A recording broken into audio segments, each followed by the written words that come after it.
Yo, what is up, guys? SK here, and today we are going to talk about the big bad Beetle Borgs. And of course, these are the Beetle Knights that have been put in the game. They do bulk up a lot from what they normally look like, which is insane, but they don't work on leg day. I don't get that. Anyway, guys, let's go ahead and get into what these Beetles do. We're gonna go over these Beetles and show you what they do, as well as if they're worth it for you to pull for. Now, the Beetles on game don't have their second passive listed out, which most monsters don't because it doesn't show up on the screen. They have like a trigger passive. They don't show their second passive. So each Beetle, well, some Beetles have a second passive that triggers based on their first passive, like you see right here. Now, the Fire Beetle is actually a free monster that we get from the monster journal. So if you're gonna go ahead and do that, I mean, you're gonna go ahead and do it regardless because it's a free monster and it affects your account level if you level it up to 50. So why not? But from what I read in the monsters, what I read from the patch notes, he actually seems pretty decent. But we're gonna go over him right now and see what he actually does. So, skill 1, basic attack, 2 times. Skill 2 charges forward to attack the enemy within the area, airbornes them with a certain chance, and provokes them. So he has a CC and a provoke. That's actually really decent. Now, apply second skill, applies attack down and crit damage down to enemies within the area with the power of the shield. Okay, so he has a provoke and a debuff. And that's a pretty strong debuff, to be honest. That's actually really, really strong. Now, big thing is his passive. I like this passive, but the fact that it has an 18-second cooldown is what kind of turns me away from it. Because 18-second cooldown means it's not going to trigger as much as I would like it to, especially because people do strip a lot. Well, no, not really, because strippers usually have strip attacks run their attacks on cooldown. So I guess this is actually perfect for it to be 18-second cooldown, because most strippers have a 20-second, 24-second cooldown on their strip attack. So his passive is Hellfire Chitin. All Beetle Knights have the basic Beetle Knight becomes immune to provoke. If the team member gets a beneficial effect removed or stolen, use Hellfire Charge on the target that remove or stole the effect. I don't know why I couldn't read that right. Now, this is the ultimate skill that just benefits that just shows you the benefit of the Iron Shield plus a little bit more. The effect was only applied within the shield area, and this does it. Creates a shield area to apply attack down and crit damage down to enemies within the area every second. So this lasts over time. That's actually pretty dope. So if there are enemies that keep fighting you, you're gonna keep knocking them down every second for, I guess, a number of seconds, which is actually pretty cool. Depending on how long it lasts, that might be really useful. It does provide like a buffer effect, so your enemies don't do as much damage, and it takes them down over time, depending on how long it lasts, like I said.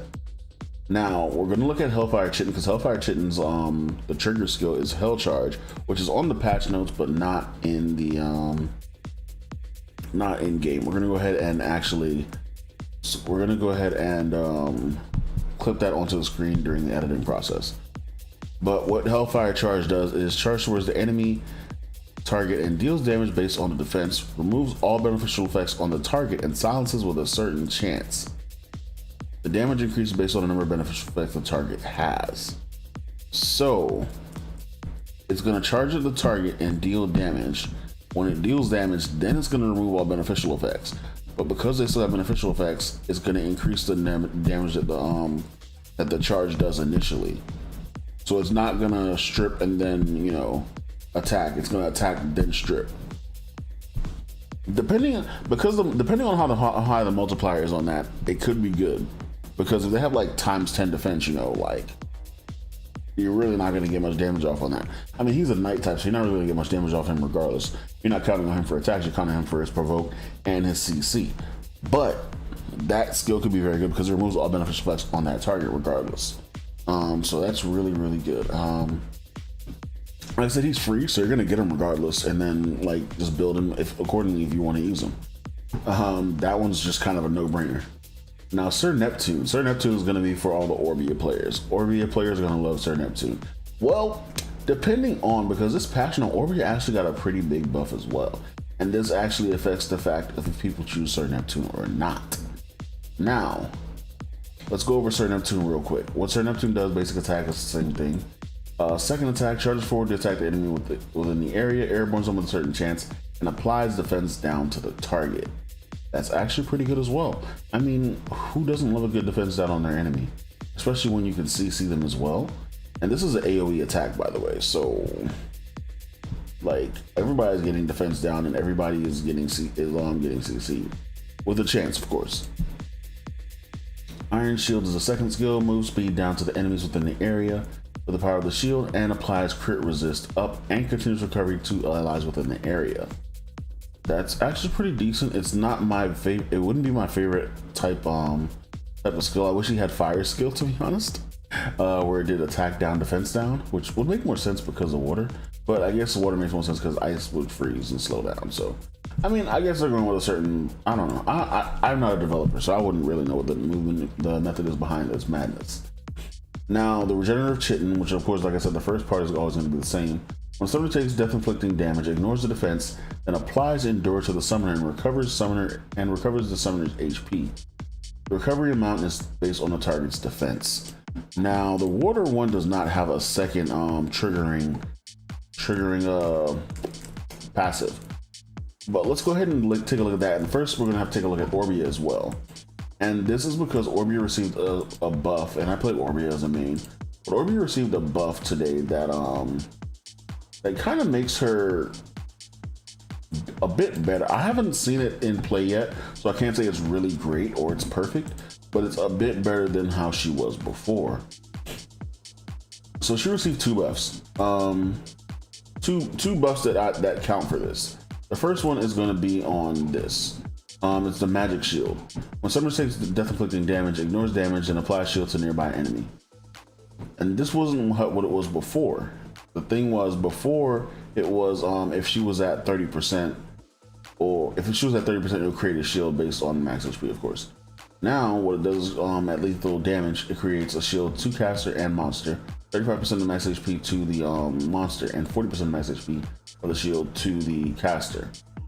So this is pretty much like it's technically kind of like Endure, but not really, because Endure lasts the whole time unless it's stripped. The shield lasts as long as she has HP to hold up the shield. As long as she has the max HP to create the buffer between the shield. This, however, I believe should have been based on attack because Orbia is an attack type. You don't really stack HP on Orbia, because when you go down the list of things which you're going to be trying to aim for in going towards endgame, you're going to aim for attack speed, crit damage, crit rate, and accuracy, because that's what Orbia works on. So I believe they should change the magic shield to based on her attack, because once again, that's her main stat. But yeah, that's one of the major buffs that she did get. And so the other buff that she got is actually going to be to her Berserk skill. And Berserk changed because so it applies acceleration to nearby teammates when your HP falls below a certain percent. Additionally, applies Spell Shield. So this is a new thing. Spell Shield is a whole new thing. What Spell Shield does is if the caster's HP falls below 30%, it gains a Spell Shield for 10 seconds. What Spell Shield does is nullify one skill hit. So it's going to nullify one skill hit. At max, it's going to nullify five whole skill hits right here. So those two are going to decide if Water Beetle Knight is actually going to be useful. Now the question is, what is the interaction between Water Beetle Knight's Endure skill and Orbia's magic shield? Is she going to get the shield and the Endure? And then from the Beetle Knight, is she going to heal from that? I believe that's what should happen. But with a game like this, we don't know what actually happens based on intention of the way monsters, the words I'm trying to put out there, you know what I mean? The way monsters interact with each other, the way monsters interact with other skills. There we go. So Water Beetle Knight might still be worth it. I'm definitely going to pull for him. I haven't tried to pull yet because I was going to go ahead and run through TOA to get more materials, so I can just push straight to 200 hopefully. That's a big hopefully, because I think I only have like 40 scrolls right now. So we're going to see if we're going to be able to pull him today and then go ahead and test that out. Hopefully we'll be able to pull him before we get to 200, but we'll see what happens. luck is not always on my side. Now we're gonna go to Sir Action. Sir Action is pretty much another Beetle Knight with the same basic attack. Second attack is, and this one I really didn't like when I looked at it at first. So it's gonna take a bit here. When you first see him, you're gonna be like, ew, I don't like this, because it's based on the chance of while this is happening. This makes a very big difference. So Sir Action also has the ability to CC, the airborne CC, and he silences the target if the target has electric shock. So once I saw that, I was like, silence the target if they have electric shock? Why if they have electric shock? That's kind of like, I hate the chance based on, because you're still gonna have to deal with the chance of the silence actually landing based on accuracy and resistance. So you're still basing it on 2 rolls after the fact of, you know, you're still gonna have to apply the electric shock too. And I'm pretty sure electric shock's not gonna be irresistible. Never is. And so the second skill applies defense up to allies within the area of the power shield and provokes enemies within the area with a certain chance. That's good. He provokes and gives defense up to allies within the area, which I mean would include himself, because yeah. So his passive, once again, first line, same as always. When attacked by an enemy, replaces defense up the enemies in the area have with defense down. Discharges lightning that applies electric shock. So this is where your electric shock comes in, that triggers your skill to give the enemy silence. Like I said, the electric shock isn't guaranteed, so it's still going to be based on accuracy versus resist.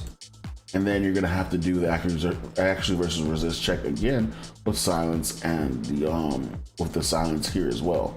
So I'm not too okay with this one. This one doesn't really sit well with me. I don't think I can recommend getting this guy. His skill 2 is good. Like I said, the defense up plus the provoke, really good. But the fact that it relies on electric shock to put the silence, and it still has to roll the chance of electric shock and silence. Nah, I can't do it. And then his ultimate increases shield within the area, applies defense up to allies in the area every second and recovers HP. In addition, provokes enemy within the area every second with a chance.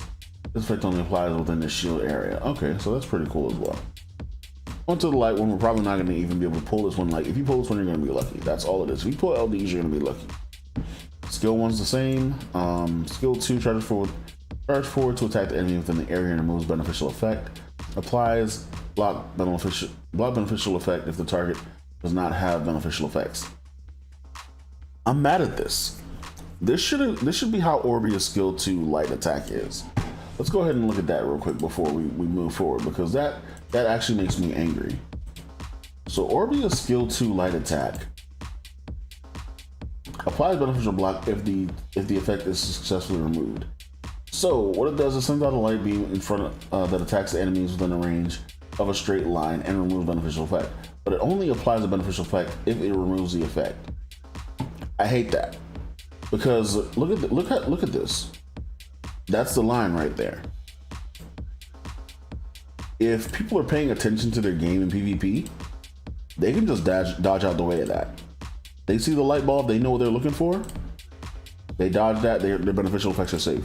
The cone of that is so small. I mean, the range of that is so small.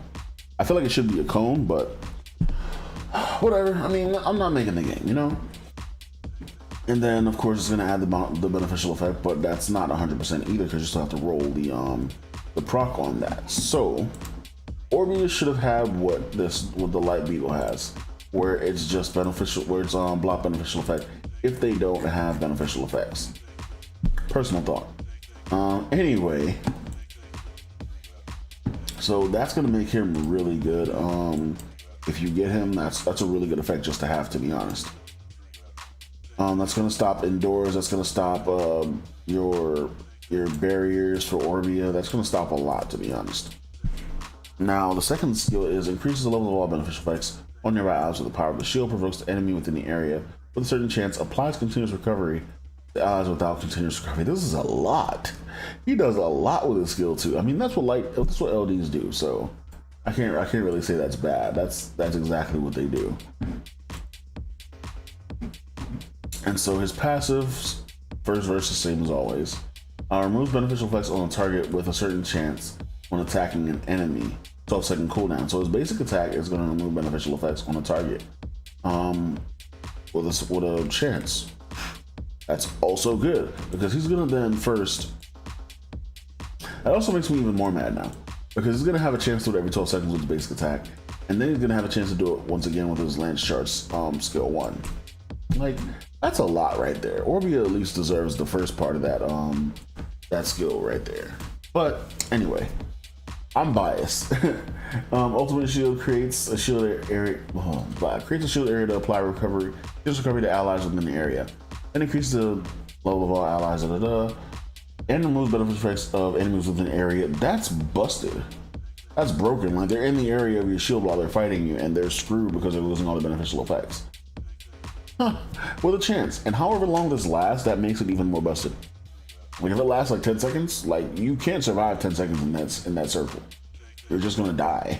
If it lasts like 5 seconds, that's still kind of a long time for 4 monsters attacking 1 unit. So yeah, that's actually pretty broken. Anyway, let's move on to the dark one. So I thought it was more than one that had the second effect trigger, but I guess I was wrong. Okay. Dark one's attack, basic. I don't know why they all have basic attacks, like even the light dark ones. That's weird. So the dark one actually does poison. You would think they'd put a poison on his skill 1, his basic attack. But that's just my thoughts. I'm not a developer, like I said. Charges forward to attack an enemy with a chance, airbornes them, and explodes poison if the target has poison. I love poison comps. I love exploding poison. Y'all don't understand how much this guy speaks to my soul. Sir Gideon is a monster I would want to pull if I got Crow. If I got any type of poison applying monster in this game, oh my god. If they add Dryad to the game, it's over. Like Sir Gideon and Dryad from Summoner War Sky Arena. Dryad adds poisons every time she does her skills. If there's poisons on an enemy already, she'll stack more poisons based on that. I don't know if that's what's going to happen if they add her to this game, but that's what she does on Summoner War Sky Arena. Sir Gideon would pair well with her if he was on Sky Arena. That's all I'm saying. Now he explodes poisons, like I said. His skill 2 applies poison to enemies within the area with the power of the shield, and applies fear with a certain chance of if the target has a dot. Dots, of course, damage over time. So poison, burn, electric shock. Does frostbitten do damage? I think frostbitten does damage. Yeah, I think so. I think frostbitten should do damage. Let's go ahead and check real quick.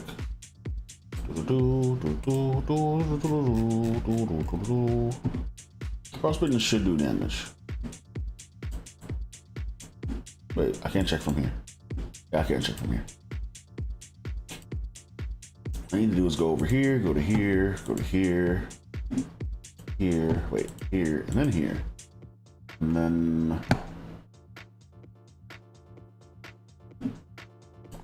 there was a way to check frostbitten. There it is.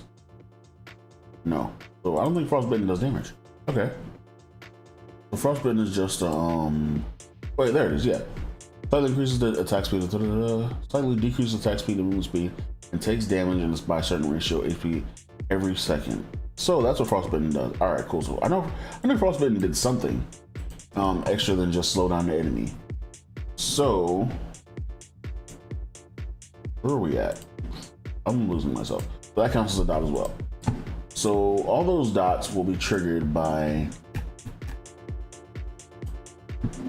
Sir Gideon here. Well, it would trigger fear if the enemy had those dots, which is what I would need earlier, by the way. So Sir Gideon is my kind of guy. I don't know what fear does though. That's the thing. You'd have to actually wait. Can we check to see what actually? Oh, it's my fear unable to act. What?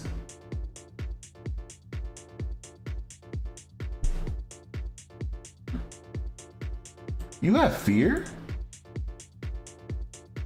Oh boy. I did not know that was a thing. Fear is practically stunned. Fear is practically stunned. Oh wow. Okay. That changes things because I wanted to build the serpent in the first place, but now I'm definitely gonna build the serpent, especially for my poison team. If I make a poison team, if I get Crow, I'm building a poison team. But Sir Gideon, yes, he looks really good for poison comps. For dot comps in general, he looks really good. Poison comps specifically though, because he explodes poisons. Now his passive first team as always. Increases the team summoner's ultimate gauge every time Beetle successfully lands a CC on the enemy with a 6% cooldown, and applies poison to the target when attacked by the enemy. The target when attacked by the enemy. So if they attack him, they're getting poisoned every 6 seconds. And he pushes the summoner's ultimate gauge whenever he lands a CC every 6 seconds. That's broken. 6 seconds, and that might actually be cooldownable. I'm not even sure. Like, I wish they let us see the actual outcome of the skill from here, because not being able to tell what the outcome is from leveling it up in here does nothing for us. Like, it doesn't help us make decisions on monsters like that. Maybe that's going to be a further QOL. Oh wait, I lied. I am an idiot. I didn't think that was. You witnessed it here first, folks. That's why you don't listen to me, because I don't know what I'm talking about. All right, so we're here. Ultimate gauge. Okay, so if I would have did that, I would have known that fear was right here. I don't know why I never actually noticed that down here. I never noticed this down here before in my life until like this video. Oh boy, I am bad. This looks bad. Yeah, and then his ultimate. Creates a shield in the area and explodes poison on enemies in the area and applies poison to them every second.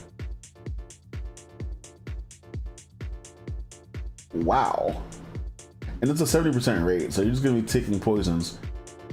But this doesn't show how long this shield area lasts. That's the thing. I'm still not seeing that portion.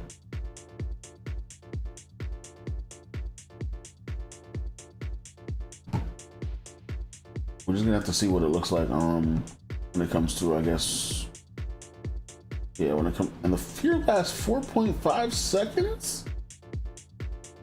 Oh yeah, I'm building that dark serpent. I'm building that dark serpent.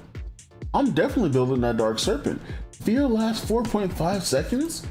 Jeez, where are we at, buddy? Are you the same? Like, are you fully the same? Skill info. Right here, right here. Level 3 poison, 4.7 second, wait. 5 seconds of fear? 5 seconds of doing nothing. Oh my. Poison comps are actually gonna be elite.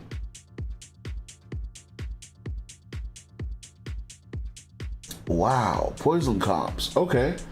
So my decision is made. I want the dark Beetle. I want Gideon. I'm probably never gonna pull him, but I want him. On top of that, like I said, I'm getting the water one because that's what I'm gonna roll for, and then the fire one. Everybody's getting that. So, but if you work on him, that's your choice.